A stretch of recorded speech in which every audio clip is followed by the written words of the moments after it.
Binary fission. और binary fission में हम लोग एक एग्जांपल पढ़े थे। सबसे पहला इरेगुलर बाइनरी फिजन। अब दूसरा एग्जांपल जो होगा इसका वो था transverse binary fission.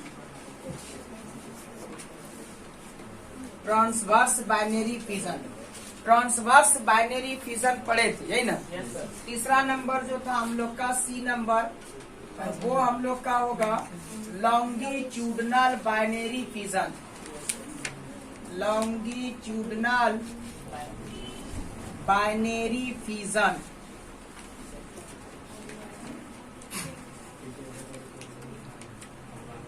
Longitudinal binary fission ये पढ़ेंगे हम लोग। देखिए बाइनरी फिजन है तो बाइनरी फिजन में हमेशा एक जनक से या एक पेरेंट से केवल दो ही संतान उत्पन्न होते हैं। केवल दो ही प्रोजेनी का फॉर्मेशन होगा, केवल दो ही संतान का निर्माण होता है। तो फिर हम लोग इसको अलग अलग भाग में क्यों बांटे? इसको अलग अलग भाग में इसलिए बांटे on the basis of division of plane of axis. यानी कि कोई भी एक शरीर है या कोई एक सेल है तो डिवीजन करता है तो कर रहा कहाँ पर से, इसका विभाजन का अक्ष कौन सा होगा, division of plane of axis क्या होगा। इस हिसाब से हम लोग इसको तीन भाग में बांट दिए थे। तो जिसमें हम लोग दो पढ़े थे, एक और पढ़े थे इरेगुलर बाइनरी फिजन। अभी हम लोग को पढ़ना है longitudinal binary fission. Longitudinal binary fission में क्या होगा, जैसे कि मान लेते हैं कि ये कोई ऑर्गेनिज्म है, ये कोई जीव है और ये अगर इधर से डिवीजन करता है और फिर ये दो भाग में बढ़ जाती है और ये दोनों भाग एक नए प्रोजेनी के रूप में ये ग्रोथ करता है, तो इसको तब हम लोग क्या बोलेंगे, लॉन्गिट्यूडनल बाइनरी फिजन। क्योंकि ये पेरेंट कितना था, एक, संतान कितना बना, दो। तो जब एक ही जनक से एक ही पेरेंट से संतान उत्पत्ति होती है, प्रोजेनी का फॉर्मेशन होता है सिंगल पेरेंट से, इसको हम लोग एसेक्सुअल रिप्रोडक्शन कहते हैं। और चूंकि ये विखंडन होके हो रहा है, फिजन होके हो रहा है, तो बाइनरी फिजन कहलाएगा। और ये चूंकि लॉन्गिट्यूडनल एक्सिस से डिवीजन कर रहा है, इसीलिए एसेक्सुअल रिप्रोडक्शन का लॉन्गिट्यूडनल बाइनरी फिजन कहलाता है। अब आइए इसका एक एग्जांपल हम लोग समझते हैं, इसमें होता क्या है। तो इनके एग्जाम्पल की अगर हम लोग बात करें तो इसका एग्जाम्पल हम लोग लेते हैं यूग्लिना। एग्जाम्पल हम लोग इसका यूग्लिना की बात करेंगे, ठीक है। यूग्लिना, यूग्लिना कौन है? यूग्लिना एक किंगडम प्रोटिस्टा का एनिमल कहलाता है।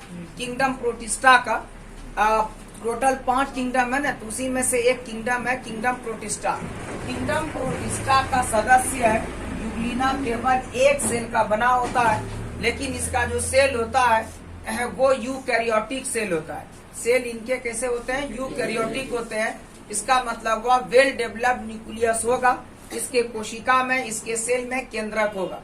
जिस कोशिका में केंद्रक होता है उसको हम लोग यूकैरियोटिक सेल कहते हैं। वास्तविक केंद्रक जिसमें होता है उसको यूकैरियोटिक सेल कहते हैं, और जिसमें वास्तविक केंद्रक नहीं होगा, फॉल्स न्यूक्लियस होगा, उसको हम लोग प्रोकैरियोटिक सेल कहते हैं।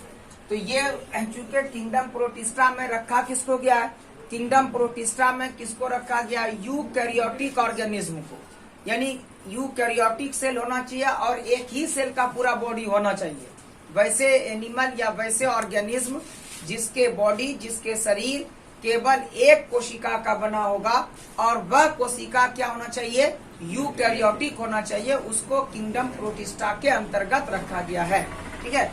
अब देखिए यूग्लिना, तो यूग्लिना जैसे मान लेते हैं कि ये एक पैरेंटल यूग्लिना है।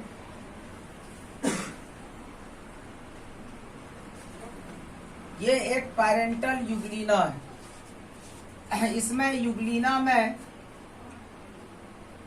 इस तरीके का एक स्ट्रक्चर होता है जो थ्रेड लाइक स्ट्रक्चर होता है, धागे के समान संरचना होती है। और इसमें जो है इस तरीके का एक न्यूक्लियस होता है, ये केंद्रक है। ये इसका क्या है, सेल यानी साइटोप्लाज्म होगा इसमें। इसका नाम होता है फ्लैजिला।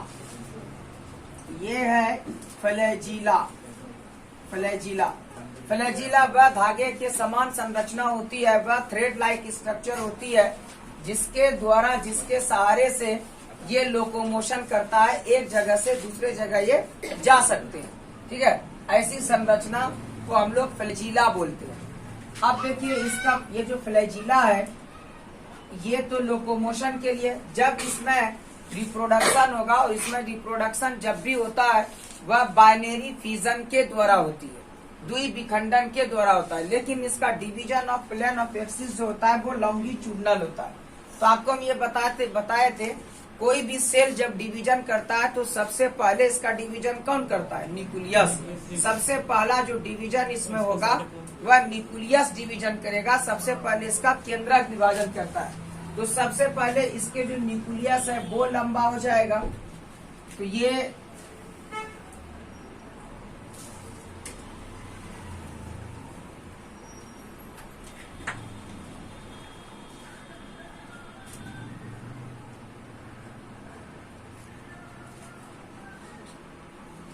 जो है इसका ये न्यूक्लियस इसका इलोंगेटेड हो जाता है, इस तरीके से लंबा हो जाता है। ये न्यूक्लियस हो गया। बाकी फिर यहाँ पर इस तरीके से फ्लैजिला भी हल्का बनना स्टार्ट होती है। उसके बाद क्या होगा? ये इसका साइटोप्लाज्म हो। तो अब इसका न्यूक्लियस क्या होता है? डिवाइड कर जाता है। इसका न्यूक्लियस डिवाइड करेगा।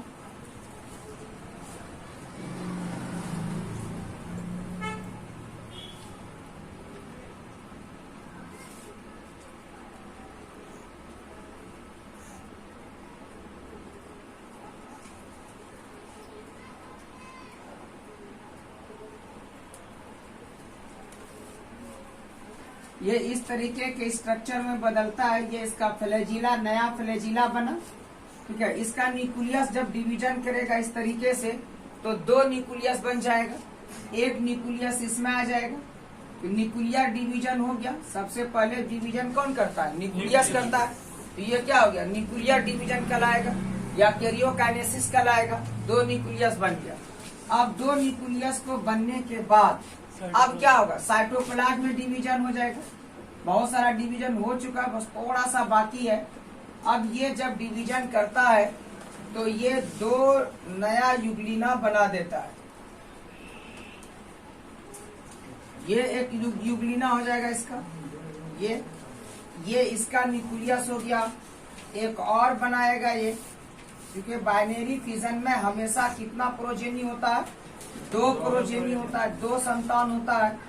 ये एक न्यूक्लियस, ये दो पहले कितना था? एक पेरेंट था, एक ही जनक था। एक ही जनक में क्या हुआ? बाइनरी फिजन हुआ, यानी कि दो द्विविखंडन हुआ। दो भाग में ये बटा। दो भाग में बटने के बाद ये क्या हुआ? दो नया प्रोजेनी का फॉर्मेशन किया, दो नए संतान का निर्माण किया। तो जब किसी एक शरीर से दो नए संतान का निर्माण होता है विखंडन के द्वारा तो बाइनरी फिजन। और ये जब भी डिवीजन किया है ये लॉन्गिट्यूडनल डिवीजन किया है, इस तरीके से किया है। इसीलिए इसको हम लोग एसेक्सुअल रिप्रोडक्शन का बाइनरी फिजन कहते हैं। ठीक है, क्लियर? तो एसेक्सुअल रिप्रोडक्शन में सबसे पहला था हम लोग का फिजन। फिजन तीन तरह का था हम लोग का, इरेगुलर, ट्रांसवर्स और बाइनरी फिजन। ठीक है, ये तीनों हम लोग देख लिए। इसी तरीके से विभाजन ये करता है।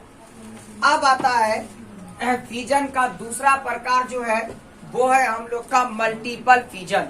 तो अब आ जाते हैं हम लोग सबसे पहले मल्टीपल फिजन में। Multiple fission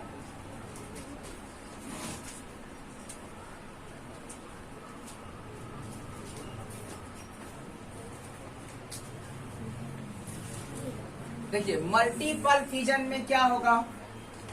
multiple fission, fission का दूसरा प्रकार है मल्टीपल फिजन, या इसको हम लोग हिंदी में बोलते हैं बहुविखंडन।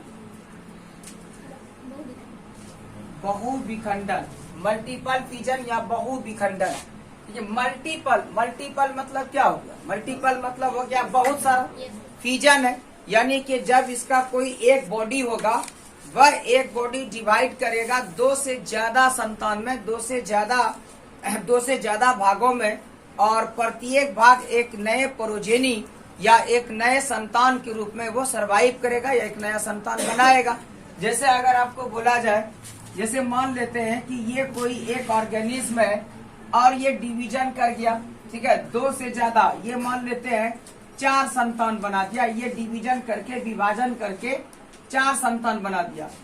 2 से ज्यादा संतान, 3 भी हो सकता है, 3 लाख भी हो सकता है, ठीक है। 2 से ज्यादा संतान अगर बनता है किसी एक शरीर से, इस तरीके से विखंडन करके, फीजन करके, तब इसको हम लोग मल्टीपल फीजन कहते हैं। अब मल्टीपल फीजन, या इसको हम लोग ऐसे भी डिफाइन कर सकते हैं या परिभाषित कर सकते हैं कि जब किसी जीव का एक शरीर या किसी ऑर्गेनिज्म का केवल एक बॉडी 2 से अधिक भागों में विखंडित होती है, 2 से अधिक भाग में डिवाइड होती है और प्रत्येक भाग नए संतान के रूप में वृद्धि करती है, तो इसको हम लोग एसेक्सुअल रिप्रोडक्शन का क्या बोलेंगे, मल्टीपल फीजन कहते हैं, ठीक है। तो इसमें हम लोग कुछ एग्जाम्पल लेने वाले हैं। इसमें जैसे इसका एग्जाम्पल हम लोग देखेंगे, जैसे कि प्लाज्मोडियम के बारे में देखेंगे। प्लाज्मोडियम, जैसे कि अमीबा दोनों तरह से रिप्रोडक्शन करती है। अमीबा दोनों तरीके से करती है, ये बाइनरी फीजन भी करती है और मल्टीपल फीजन भी करती है, दोनों करती है। प्लाज्मोडियम कौन है? सबसे पहले हम लोग पढ़ेंगे प्लाज्मोडियम में मल्टीपल फीजन। इसमें सबसे पहला हम लोग पढ़ेंगे मल्टीपल फीजन इन प्लाज्मोडियम।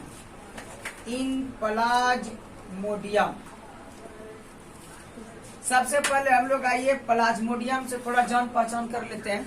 देखिए प्लाज्मोडियम पहले है कौन? प्लाज्मोडियम कहता है एक तरह के पैरासाइट होते हैं, ठीक है। प्लाज्मोडियम जो है, सबसे पहले हम लोग इतने सा भाग देखते हैं। प्लाज्मोडियम कौन कहता है? प्लाज्मोडियम एक पैरासाइट है।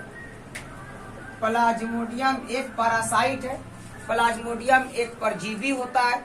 अब सवाल होता है कि प्लाज्मोडियम कैसा पैरासाइट है, कैसा परजीवी है? क्योंकि प्लाज्मोडियम परजीवी जो होते हैं वो कई तरीके के होते हैं, ठीक है। परजीवी सबसे पहले हम लोग कहते किसको है? पैरासाइट हम लोग कहते किसको है?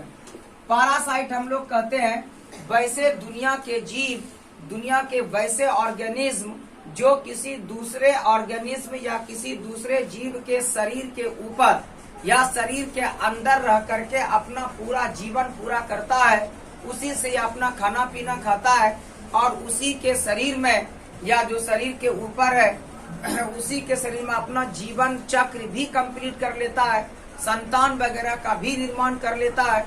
तो ऐसे जीव को हम लोग क्या कहते हैं? पैरासाइट कहते हैं, या ऐसे जीव को हम लोग परजीवी कहते हैं। वैसे जीव या वैसे ऑर्गेनिज्म जो किसी दूसरे जीव के शरीर के अंदर या किसी दूसरे जीव के शरीर के ऊपर रह करके अपना पूरा लाइफ साइकिल कंप्लीट करता है, अपना पूरा जीवन चक्र कंप्लीट करता है, तो ऐसे ऑर्गेनिज्म को या ऐसे जीव को हम लोग क्या बोलते हैं? परजीवी कहते हैं, या ऐसे जीव को हम लोग क्या कहते हैं? पैरासाइट कहते हैं। ओके, अब पैरासाइट कई तरह के हो सकते हैं। एक सबसे पहला होता है मोनोजेनेटिक पैरासाइट, ठीक है। एक होता है डाइजेनेटिक पैरासाइट। मोनोजेनेटिक पैरासाइट हम लोग किसको बोलते हैं? वैसे पैरासाइट या वैसे परजीवी जो कि अपना पूरा जीवन या अपना लाइफ साइकिल कंप्लीट करने के लिए केवल एक ही किसी दूसरे ऑर्गेनिज्म, किसी दूसरे जीव की जरूरत पड़ती है। जैसे क्या भाई? जैसे कि मान लेते हैं लीच या जोंक, ठीक है। जोंक जो भैंस वगैरह सबको लग जाता है पानी में, तो जोंक को या लीच को अगर भैंस के अलावा, ठीक है, और कोई दूसरा जंतु, दूसरा एनिमल नहीं भी मिलेगा तो उसी में उसका पूरा जीवन गुजर जाएगा, उसी में उसका लाइफ साइकिल कंप्लीट हो जाएगा। तो जिस पैरासाइट को अपना पूरा लाइफ साइकिल कंप्लीट करने के लिए केवल एक ही होस्ट की जरूरत पड़ती है, तो वैसे पैरासाइट को हम लोग मोनोजेनेटिक पैरासाइट बोलेंगे। मोनो मतलब क्या होता है? एक। जैसे जोंक को भैंस के अलावा दुनिया में कभी भी कोई भी ना भी मिले तो वो अपना पूरा लाइफ साइकिल, वो अपना पूरा जीवन चक्र क्या करेगा, कंप्लीट कर लेगा। तो ऐसे पैरासाइट को, ऐसे परजीवी को हम लोग क्या बोलते हैं, मोनोजेनेटिक पैरासाइट कहते हैं इसको हम लोग। अब देखिए यहाँ पर एक शब्द आया होस्ट। होस्ट हम लोग किसको बोलते हैं, होस्ट जिसमें परजीवी रहता है उसी को क्या बोलते हैं, होस्ट बोलते हैं। जैसे ब्लीच यानी कि जोंक जो हो गया वो क्या हो गया, पैरासाइट हो गया। और भैंस के शरीर पर रहता है वो, तो वो भैंस जो हुआ वो उसका क्या हो गया, होस्ट हो गया। ठीक है, तो एक ही होस्ट में जिसका जीवन पूरा होगा तो मोनोजेनेटिक, उसको हम लोग क्या बोलते हैं, मोनोजेनेटिक। जैसे कि लीच जो है, ये लीच जो है monogenetic parasite, monogenetic parasite, monogenetic parasite. Monogenetic parasite मतलब क्या, इसका कंप्लीट जो होगा लाइफ साइकिल वो किसमें होगा, केवल एक ही होस्ट में होगा न, complete life, complete life cycle इसमें होगा केवल एक होस्ट में होगा, केवल एक होस्ट में, केवल एक पोषक में होता है। एक होता है डाइजेनेटिक पैरासाइट। ठीक है, डाइजेनेटिक पैरासाइट। डाइजेनेटिक पैरासाइट कौन होते हैं, तो डाइजेनेटिक पैरासाइट जो होता है, digenetic parasite, digenetic parasite, digenetic parasite. देखिए डाई लगा हुआ है, तो डाई का मतलब क्या होता है, दो होता है।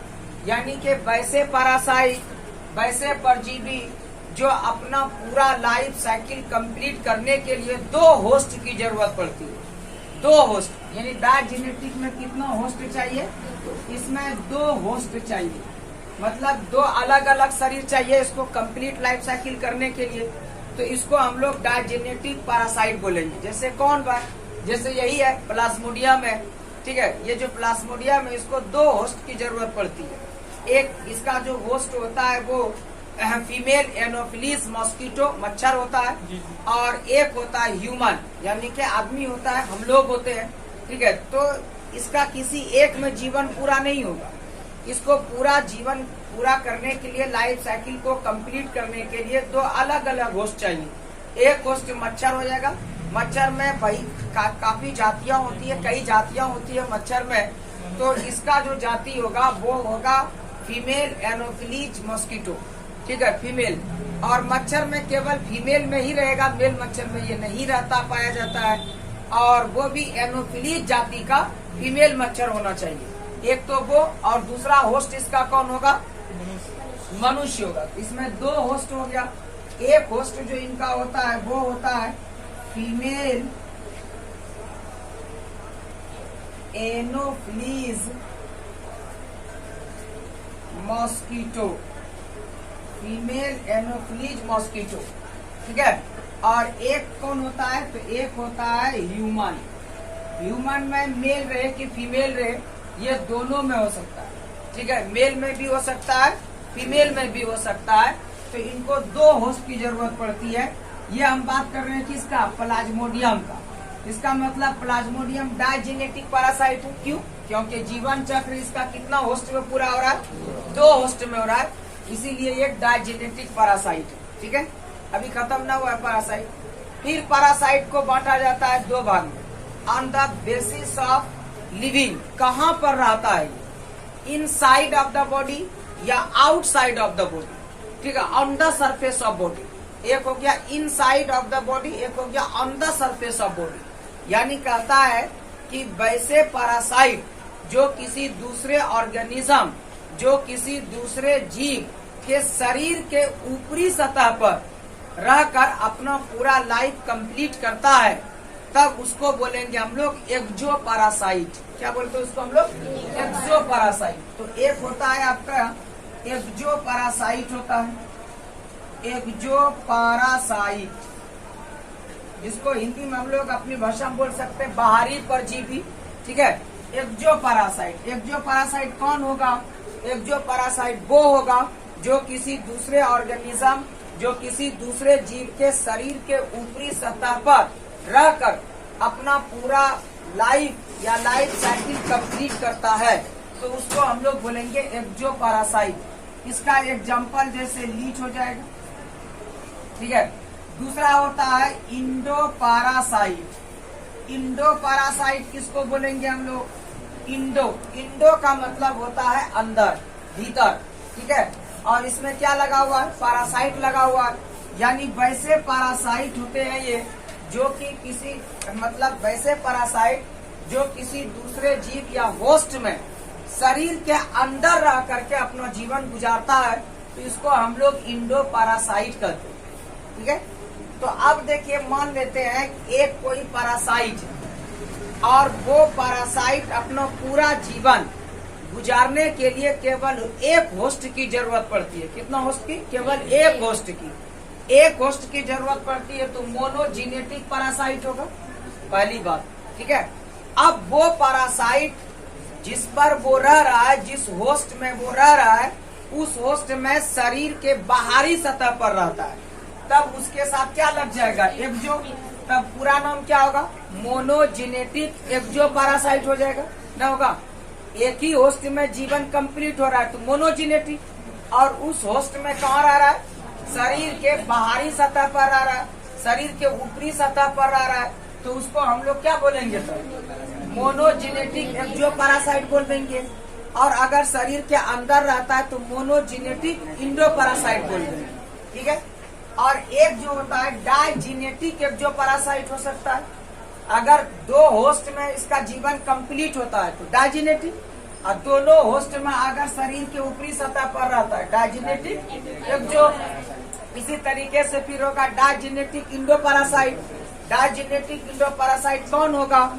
जो अपना पूरा जीवन कंप्लीट करने के लिए दो होस्ट की जरूरत रखती है, ठीक है। या वैसे पैरासाइट जिसका जीवन दो होस्ट में कंप्लीट होती है तो डाइजेनेटिक हो गया, और दोनों होस्ट में ये शरीर के अंदर ही रहे, ठीक है।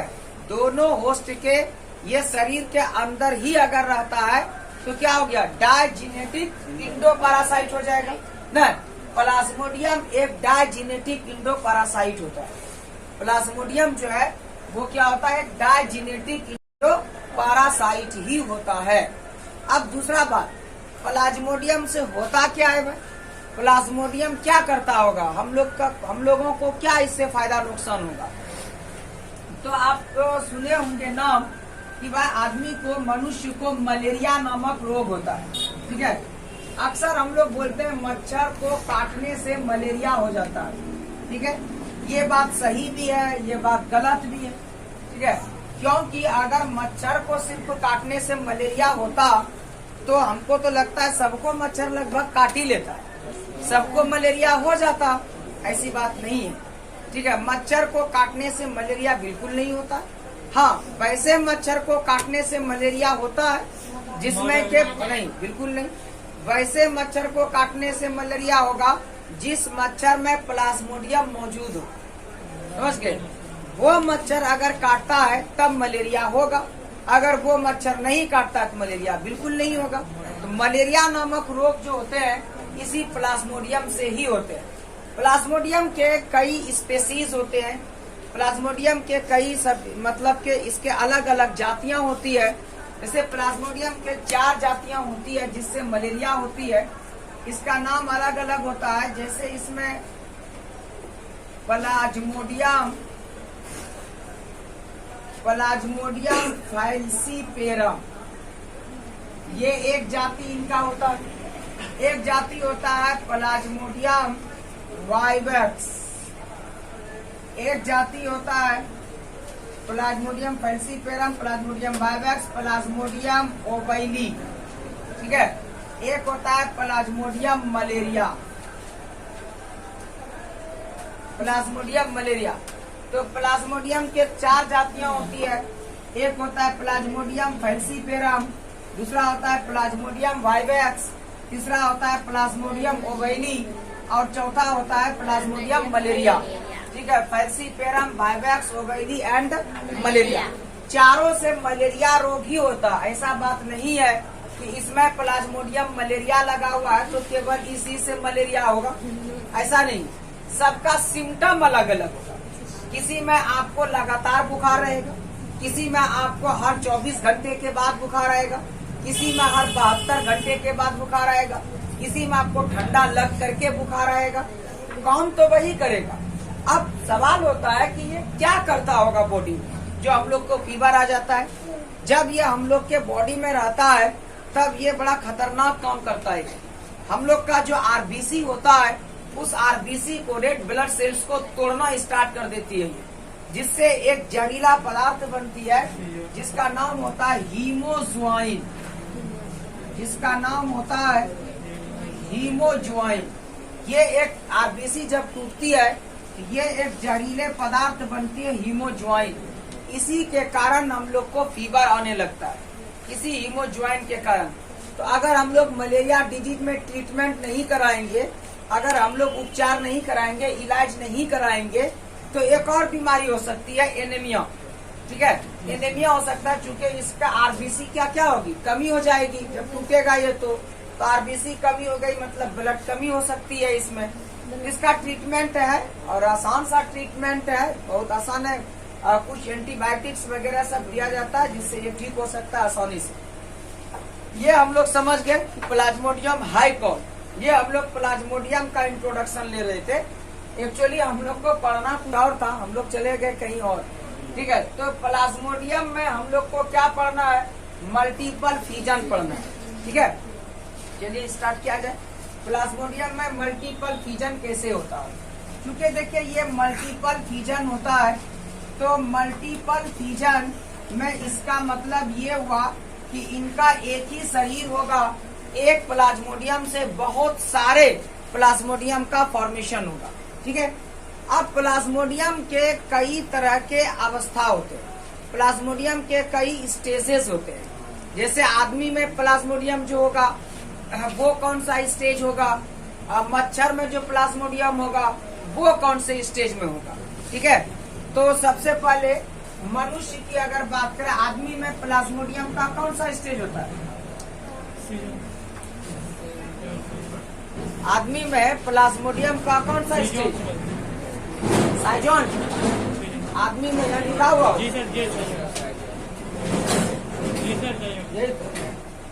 साइजोन स्टेज है ना। आदमी में प्लाज्मोडियम का कौन सा स्टेज होगा, साइजोन। ये सब याद रखना पड़ेगा। मनुष्य में प्लाज्मोडियम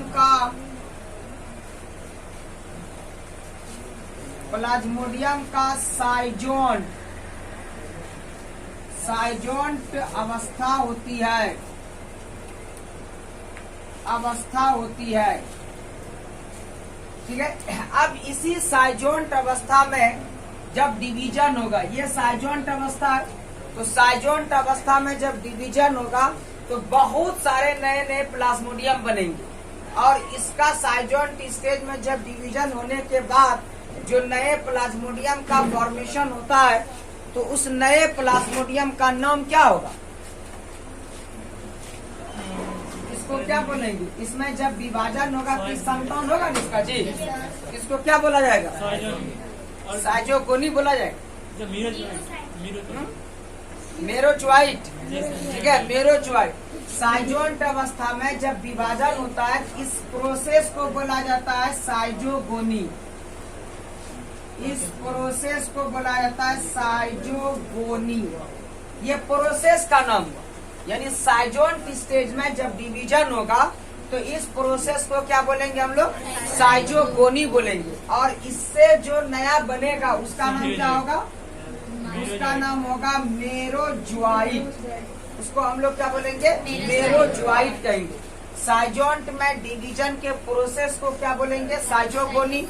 उससे जो नया सेल बनेगा, नए ऑर्गेनिज्म बनेंगे, उसको हम लोग क्या बोलेंगे, मेरोजोइट बोलेंगे। ठीक है, उसी तरीके से फीमेल मच्छर जो होते हैं, यानी कि फीमेल एनोफिलीज मच्छर, female anopheles mosquito. Female anopheles mosquito में कौन सा अवस्था होता है, oocyte। है ना। oocyte अवस्था होता है, oocyte। अब इसमें भी डिवीजन होगा। जब भी डिवीजन होगा तो क्या होगा, जब भी डिवीजन होगा तो मल्टीपल फिजन होगा। मल्टीपल यानी कि एक से क्या होगा, बहुत सारे बनेंगे, एक से बहुत सारे बनेंगे। तो oocyte में जब डिवीजन होता है तो इसको क्या बोलेंगे हम लोग, इसको हम लोग बोलते हैं स्पोरोगोनी। ठीक है, स्पोरोगोनी, स्पोरोगोनी, स्पोरोगोनी। oocyte में जब डिवीजन होगा तो स्पोरोगोनी बोला जाता है। और इससे जो संतान होगा उसको क्या बोलेंगे, स्पोरोजुआइट बोलेंगे। ठीक है, तो इसमें डिवीजन होगा तो इसका नाम क्या होगा, स्पोरोगोनी होगा, स्पोरोगोनी। और इससे जो संतान बनेगा इसका नाम क्या होता है, स्पोरोजुआइट होता है, स्पोरोजुआइट होता है। ठीक है, अब यहाँ पर एक एग्जांपल के तौर पर अगर हम लोग देखें इसमें डिवीजन कैसे होता होगा। चलिए मान लेते हैं कि एक साइजोंट है। ठीक है, ये एक साइजोंट है और इसमें डिवीजन होता है। ये इसका न्यूक्लियस होगा और ये इसका क्या हो जाएगा, साइटोप्लाज्म हो जाएगा। तो सबसे पहले इसके न्यूक्लियस डिवीजन करेंगे। तो इसके न्यूक्लियस डिवीजन करेंगे क्या होगा, बहुत सारे न्यूक्लियस बनेंगे।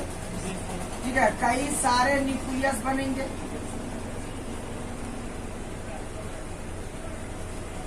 ये सब क्या कहलाएगा, इसका डॉटर न्यूक्लियाई कहलाएगा।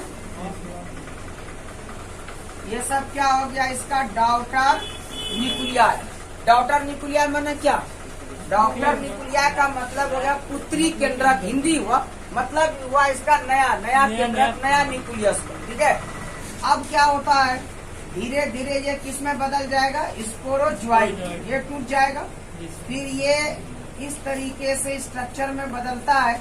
फिर यहाँ से ये क्या होगा, बाहर निकलेगा और फिर नए सेल पर ये अटैक करेगा। मतलब ये जो है फिर इन करेगा। तो साइजोंट स्टेज होता किसमें, साइजोंट स्टेज किसमें होता है, आदमी में होता है ना। अब हम लोग का अगर कोई मच्छर खून चूसेगा तो ये क्या होगा, उसके अंदर चला जाएगा, फिर वहाँ पर ये दूसरे अवस्था में बदलेगा। तो ये सब क्या कहलाएगा, इसका ये साइजोंट में डिवीजन कराए थे हम लोग। तो साइजोंट में डिवीजन कराते हैं क्या होता है, मेरोजुआइट बनता है। ठीक है, ये सब नया फिर क्या बनेगा, मेरोजुआइट बनेगा। हम लोग में अगर डिवीजन हो, ये मच्छर में अगर होता है तो क्या बनेगा, स्पोरोजुआइट का फॉर्मेशन हो जाएगा।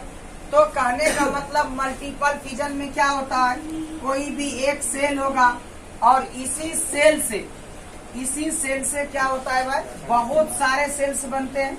ये सब सेल्स या डॉटर बोल सकते हैं इसको हम लोग।